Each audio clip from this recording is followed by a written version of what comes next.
How to turn off security alerts in Facebook Messenger. Hello everyone, welcome to this channel.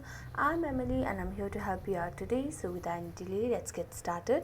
Now first of all, go to the Play Store application and search for Messenger application just to make sure that your app is updated to its latest version and there are no glitches while using the application on your device.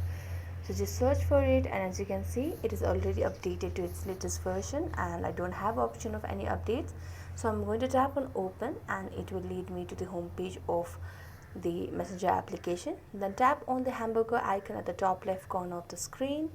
Then tap on the little gear icon at the top right. Now scroll down and you can see the option of privacy and safety. So just tap on that. Then tap on end-to-end encrypted chats. So just select that. Then you have the option of security alerts.